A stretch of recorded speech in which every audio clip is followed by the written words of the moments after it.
चलिए बच्चों, चलिए प्रश्न को पढ़ते हैं। इसमें लिखा दो पोलेराइड ए तथा बी इस प्रकार से समायोजित किए गए हैं कि ए से निकलने वाला ध्रुवित प्रकाश जो है बी में से नहीं गुजर सकता। तो क्या किसी तीसरे पोलेराइड सी को पहले दो पोलेराइडों के बीच में इस प्रकार रखा जा सकता है कि पोलेराइड बी से कुछ प्रकाश गुजरने लगे। तो चलिए बच्चों, इस प्रश्न की मूल अवधारणा को हम देख लेते हैं। तो बच्चों, इस प्रश्न की मूल अवधारणा में हम देख लेते हैं कि सामान्य प्रकाश जो होता है बच्चों, वो हमारा आध्रुवित प्रकाश होता है और उसमें जो है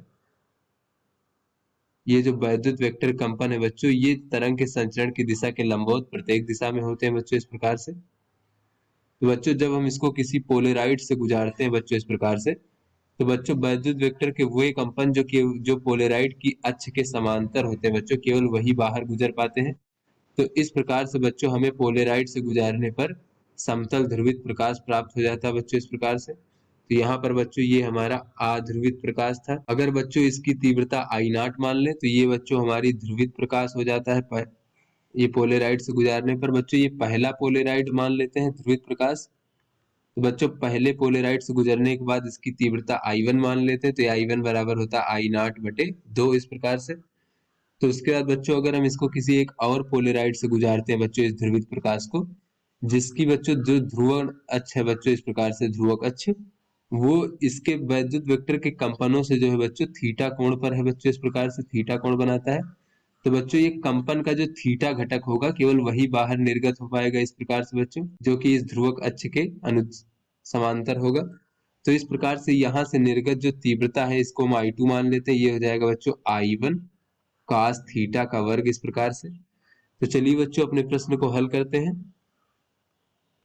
तो यहाँ पर बच्चों कहा जा रहा है कि एक जो हमारा प्रकाश है वो दो पोलराइडों से गुजारा जाता है ए और बी, और ए और बी को इस प्रकार से समायोजित किया जाता है बच्चों कि बी से कोई प्रकाश निर्गत नहीं होता। तो बच्चों ये हमारा साधारण प्रकाश हो गया इस प्रकार से।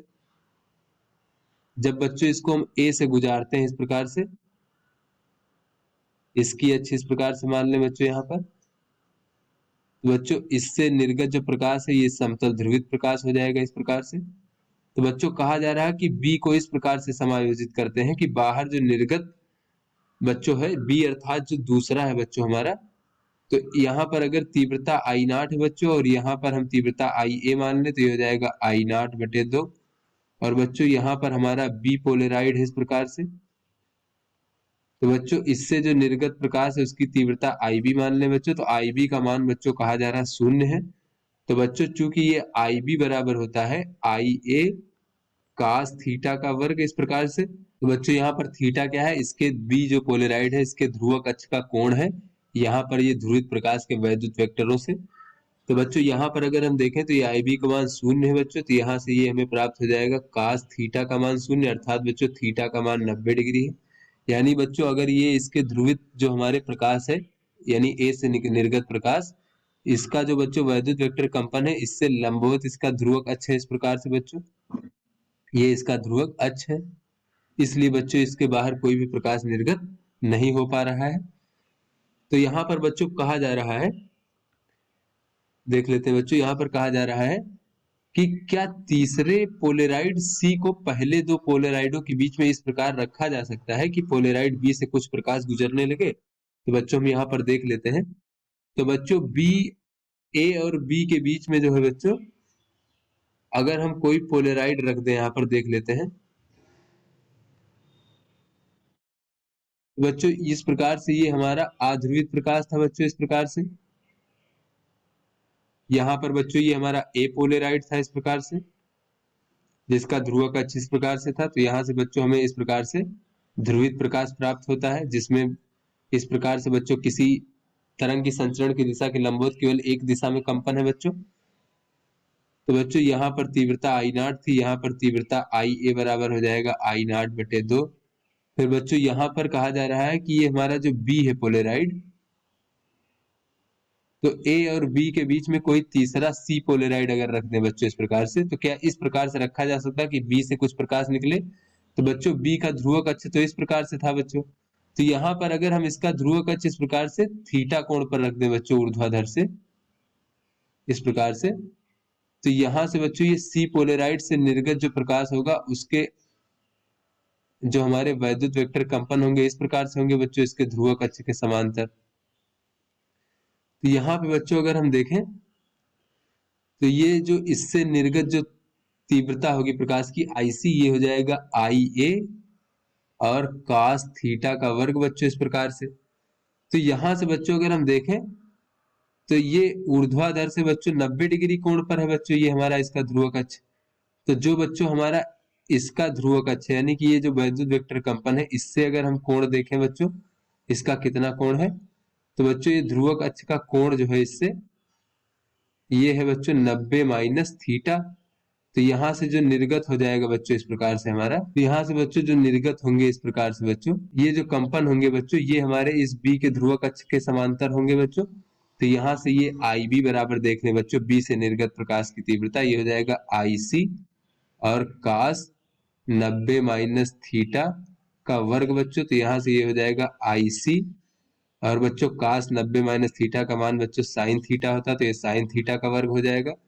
तो यहाँ से बच्चों निर्गत प्रकाश की तीव्रता IB बराबर हो जाएगा IC sin थीटा का वर्ग। तो बच्चों यहाँ पर देख लेते हैं, अगर हम IC का मान रख दे तो ये है IA cos थीटा का वर्ग बच्चों, तो ये हो जाएगा IA और cos थीटा का वर्ग, और ये बच्चों हमारा sin थीटा का वर्ग इस प्रकार से।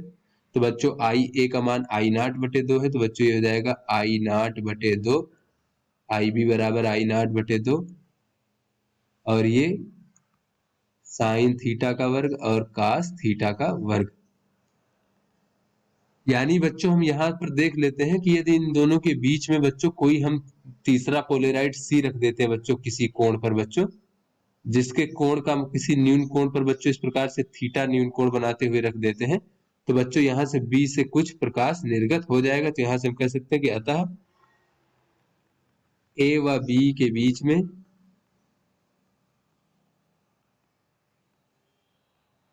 किसी तीसरे पोलेराइड C को जो है बच्चों, जो A से निर्गत ध्रुवित प्रकाश है, ध्रुवित प्रकाश के कंपनों की दिशा से थीटा न्यून कोण बनाकर रखने पर बच्चों,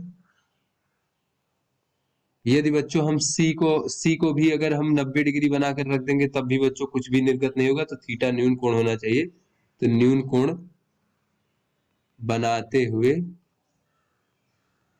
रखने पर